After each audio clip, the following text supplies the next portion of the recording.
I just looked at taco seasoning and the first ingredient is sugar.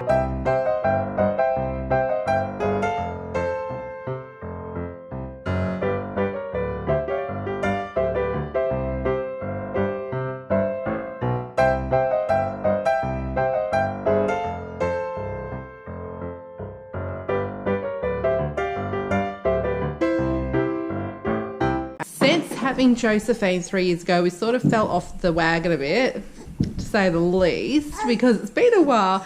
And I've sort of thought about it a few times, going the full hog again and getting the family off sugar.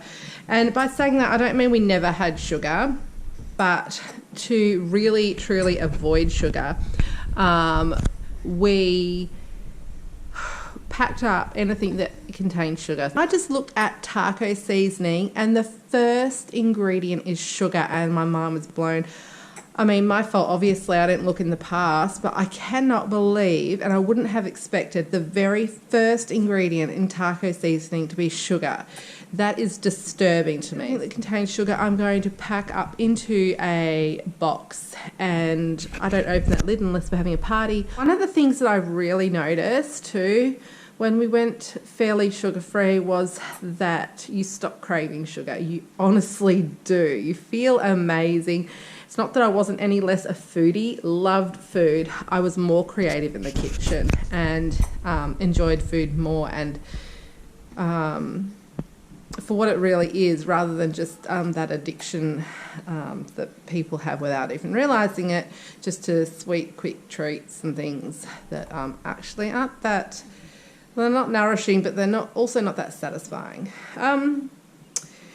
You feel like it, and then you feel like you shouldn't have eaten it. You know, I never had that when I was fairly sugar-free. I say fairly sugar-free because I'm not committing to 100% sugar-free. What I'm doing, and I've spent the last few days doing this, I've made a list, sort of like a master list, and I have to make it neat. I've made it very messily. Then I have to go through what I already have, because I've already got a lot of these products. So I enjoy these products that do aid in a sugar-free existence.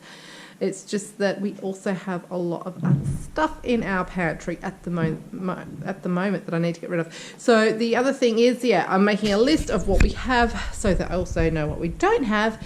And this week when I do the shopping, I'm actually maybe going to try and do at least a 2-week shop, if not a 1-month shop, because I'm going through everything that we have. I liked the idea that a little bit of sugar could potentially be beneficial.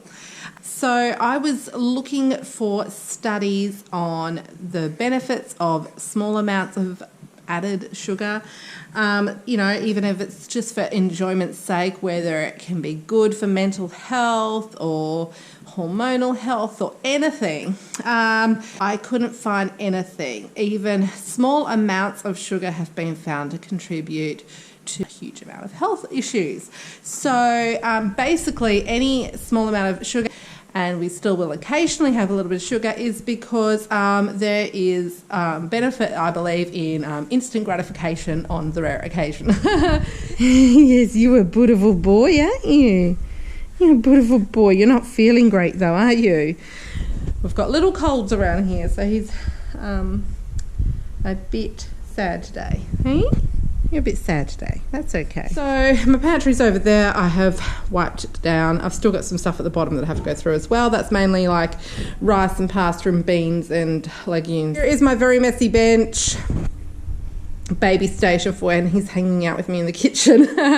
And then so as you can see, it is mainly, I do a lot of cooking. So I do have lots of herbs and spices and oils and vinegars and all that sort of thing, which is great. Most of it I'm keeping, obviously. Then I have things like this. This actually will show up in a shopping haul that I did. It's actually about 3 weeks ago that I purchased these, and we haven't opened them. I bought them for James's birthday. We didn't end up using them, so, which is good. But anyway, so that's going to go in the box.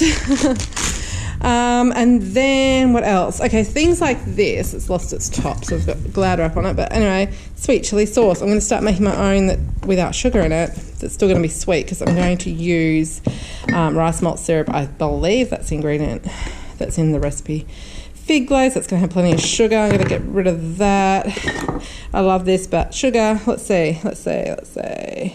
Water and sugar. Sugar's the second ingredient. So I think things like that, I mean, you know, most of this, oh, here we go. Also baking things, like this is golden syrup. I also have molasses here, I think. Maybe I don't have molasses. I have treacle though. I have glucose syrup. And then things like, okay, this chai, I haven't actually opened this, so let's see. Sugar is the first ingredient in this chai tea. This is like the one you get when you ask for a chai latte, but I haven't opened that. I bought it a long time ago too. I wonder what the use by date is. Next year, so that's all right. Okay, and then this is the real worry. This taco seasoning that I get at Costco. First ingredient. Yay, bye-bye sage. Have to buy more sage now. First ingredient is sugar. That's disturbing. These are really like these. They're low in points. I have been doing Weight Watchers, but I don't actually agree with the fact they're making everything. They're saying, you know, low fat is the way to go, and they're really dissing fats in general. So as far as expense goes, I would say that this is a less expensive way to eat than to be buying lots of processed foods and sugary things, because you're looking at nutrient-dense foods, so they do tend to cost more to purchase, but they last longer. So if you don't own any of these foods yet, then you're probably looking at a bit of an expense to get started. I probably have a little bit more than half of what I need, and so I'm not too daunted by the prospect, but you know, it's about long-term financial benefit, and it's an investment in your health. So I would say that it is definitely an economical way to eat less sugar, and I know there are misconceptions that say that fresh food and, well, that's another topic again, is more expensive. Sometimes here bananas have been over $1 each. Now I would rather spend $1 on a banana than $1 on a chocolate bar. If you look at it that way, healthier foods, even when they're expensive, if you think about the nutritional content of those foods, they're a lot more economical. So some people, when they cut down on sugar, like to cut down on fruit and dried fruit and those sorts of things. So in our case, I don't want to go too crazy with that sort of thing. Here I've made a list. It's 2 pages long. Here I have things like flours and seeds and pasta and all of those sorts of things that I need to make sure I have. Split peas, all of that sort of stuff. And then here I've got all the dairy and meat sort of things that I want to focus on. Here I've got some frozen things, and then mainly nuts that I want to make sure I have. And then here I have just a list of vegetables and fruits. Obviously, it depends on what I'm making on any given week, but I also want to just run through this list, make sure I'm remembering things, you know, seasonal vegetables, that sort of thing, if I can't think of what to use. And then vanilla extract and all the herbs and spices. I've got almost all of them, I'm sure, if not all of them. And then here are just some pantry items, so soy sauce, different mustards, sultanas, tin tomatoes, and the different oils that I want to focus on. So a lot of this stuff I will already have. So I've got a sleeping baby on me now, but my next thing is to go through and see what I've already got and tick off what I've already got. And that will include also getting into another couple of cupboards to check.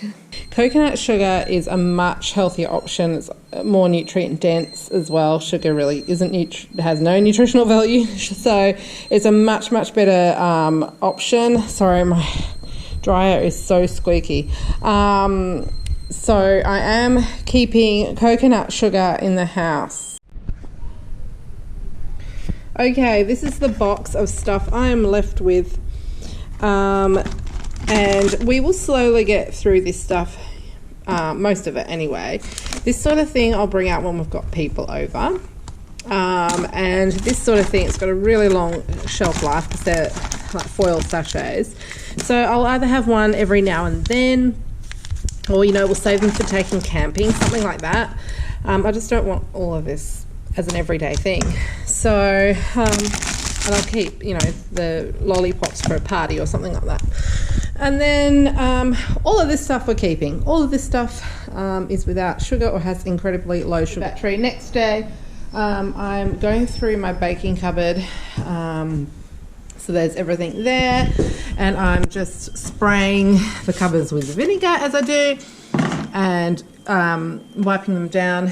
And I should have a few things more to tick off my list from this lot. And then from there I can figure out what my shopping list should look like. Hey buddy, do you want to say hello? No. So I went to IKEA and I got all of these really cheap plastic tubs, just over $30 for all of them, and extra little ones that the kids can use for yogurt and stuff at school.